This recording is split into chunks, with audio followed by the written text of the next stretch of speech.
दोस्तों, अगर किसी को कोरोना वायरस की अगर बीमारी हो जाती है या वह डर है खांसी जुकाम की वजह से, तो आप सही डॉक्टर का चुनाव कैसे करेंगे? आपके मन में हजारों सवाल होते हैं, किस तरह के डॉक्टर के पास जाऊं? क्या सर्जरी के डॉक्टर के पास जाऊं, या मेडिसिन के डॉक्टर के पास जाऊं, या किसी झोला छाप डॉक्टर के पास जाऊं?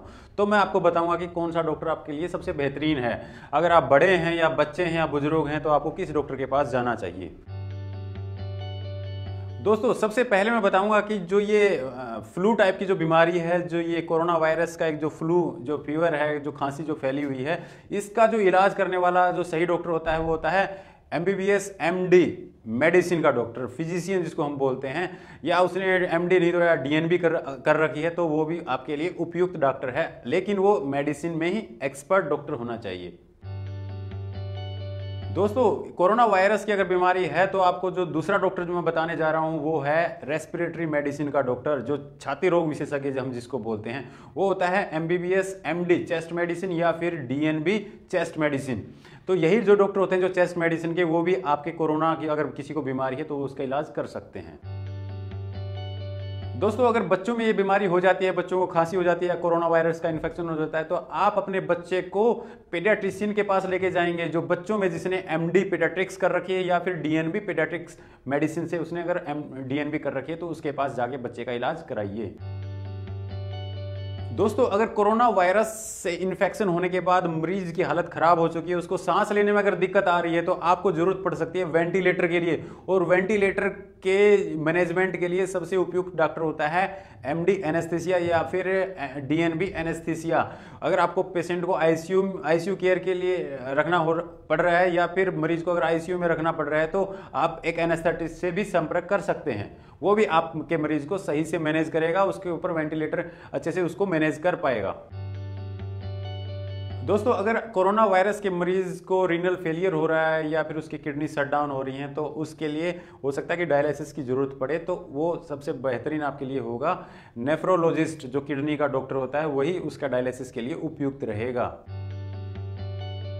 दोस्तों, मेरी आपसे ये विनती है कि अल्टरनेटिव मेडिसिन जैसे कि हमारे आयुष डिपार्टमेंट में होम्योपैथी या फिर आयुर्वेदिक, उनकी आप मदद ले सकते हैं, लेकिन पूरे के पूरे उनके पास इस बीमारी के इलाज नहीं है।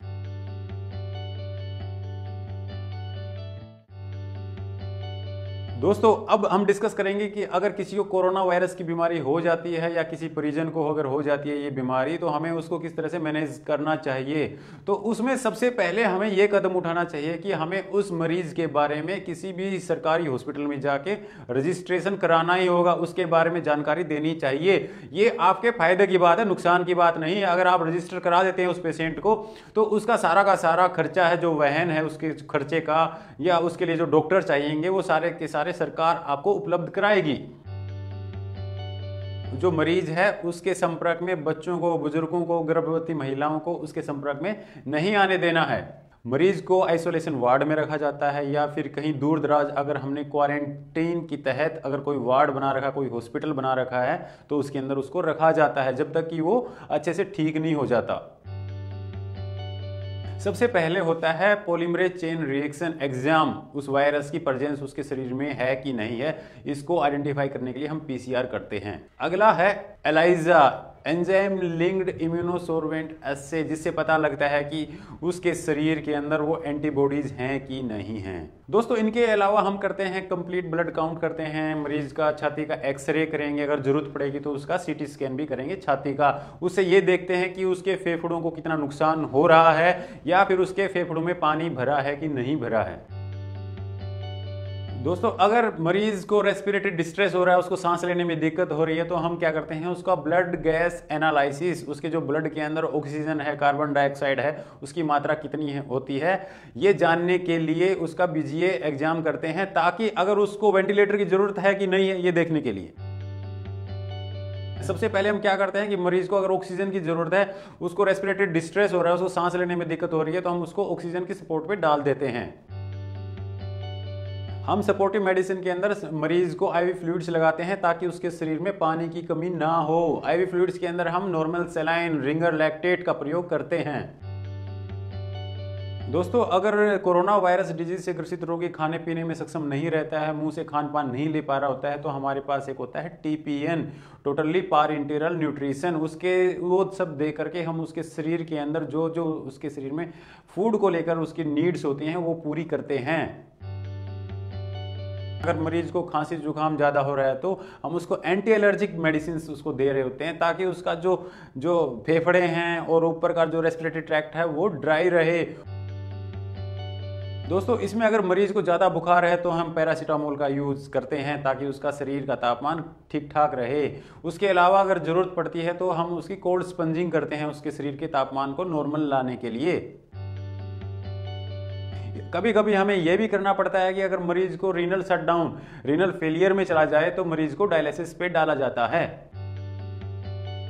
कुछ एक दवाइयाँ जो एड्स की बीमारी में यूज़ की जाती थी, जैसे कि लोपिनावीर, रिटोनावीर, ये अंडर ट्रायल हैं। फ्लू की मेडिसिन जैसे कि ओसिल्टामिवीर भी अंडर ट्रायल है, लेकिन इसका अभी तक कोई कारगर इलाज हमारे पास नहीं है।